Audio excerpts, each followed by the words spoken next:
Welcome back to another painting experience. Thank you so much for being here today. In my last video, you saw me create my very first plein air oil painting. And even though I've been creating art for over 40 years, I still learned a lot from that experience. And I'm going to take those lessons and do another plein air oil painting and see how that goes and see if I've learned anything. And hopefully that painting will look better than the first one did. If you haven't checked out that video, the link is in the description, and also there'll be a link to that video at the end of this video. And if you haven't already, like this video and subscribe to my channel if you would. That would be oh so kind of you. Something that's going to be new for me today is using this brush washer. Now historically I've only used like pickle jars or little jam jars to hold my turpentine. My wife bought this for me for Christmas. She ordered it off of Amazon. This is the My Life 25-ounce large brush washer. I've used something similar than this, but a lot smaller, so I wanted a larger one to put bigger brushes in, because sometimes in my studio I paint really large. It has these 3 clasps on there that really hold down the lid very nicely. What also is helpful is that the lid has this rubberized gasket around there that really helps seal the contents in. So if you're in an old pickup truck like mine, you're going to your painting location, it'll slosh around a little bit and it won't spill. You fill up the kettle up past the grate. What you'll do is put your brush in there, load it with paint, and swoosh it around there, and those little holes are going to agitate it to allow some of that paint to fall off. And it has a little rim right here that you can dab your brush before you go to paint. So I'm going to try this out today, and I can't wait to use it. Here's the lineup for today. Mostly Winsor & Newton paints. However, we do have a few tubes of Master's Touch. I think that's like the Hobby Lobby brand, available at Hobby Lobby anyway. We have titanium white, cadmium yellow, pale hue, yellow ochre, cerulean blue, French ultramarine, light crab gray. That was a new color for me in the last video. Really like that one. Permanent alizarin crimson, cadmium red, and burnt sienna. We have a series of mostly filbert brushes, a couple flats. However, this is Master's Touch, again available at Hobby Lobby. I have 2 12s right here. One's going to be for light colors, one's going to be for dark colors. I found a pretty good place to paint on top of a hill. Overlooks this little bitty valley right here. Plenty of background trees. I'm not going to paint that building way in the back. I'll just paint that as an empty hill. Plenty of big trees here. I got a little lake right here. I'm not going to paint the lake, maybe later. Guy over there fishing. People out walking, having a good time today. And here's my setup right here. I'm also going to limit myself to 2 hours. Since it's the last part of December, at least right now for me, the sunlight's going to go down fairly quickly. So let me see if I can start my stopwatch and hold the camera at the same time. So you can see it. Boop, it started. So 2 hours. I'm gonna have to paint fast, and that's okay. I'll paint fast and hopefully it'll be good.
44 minutes.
I had to come check you out. See if you're doing it right. See if I'm doing it right, huh? What do you think so far? Looks neat. It's coming along. Yeah. Yeah, you got a nice view there, huh? Yeah. What more could you ask for? Warm weather? I figured I'd get it in now before the weather hits. I've done that down Eden Park, set up down there and paint. Eden Park's a beautiful place. Yeah. There's so much there. So you're doing oils, huh? Yes, ma'am. I haven't done oils for a while. Do more acrylics. What I don't like about acrylics is that they dry so fast. I don't like that. I agree completely. Well, have a good one. Thank you so much for stopping by. Have a good one.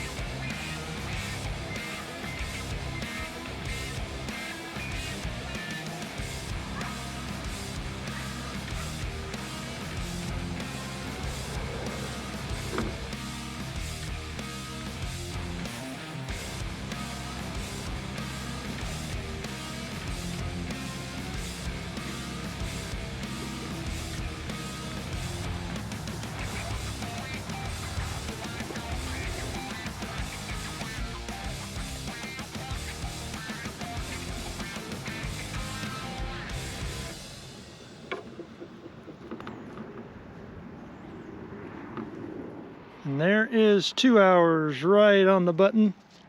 Brushes down. There we go. As you know, I limited myself to 2 hours, which helped me with some spontaneity. I was able to work through the paint a little quicker, and I put more paint on the canvas, which really did help me. I have a long way to go with plein air painting. This is not my usual style at all. It's not my usual technique at all, but I am learning. Thank you so much for staying to the very end of my video today. I really do hope you enjoyed it. If so, please give it a thumbs up. Post in the comments below. Let me know how you think I did. And subscribe to my channel. That'd be so kind of you. Until next time, go out and imagine. Go out and make memories. Go out and create some art. Bye-bye.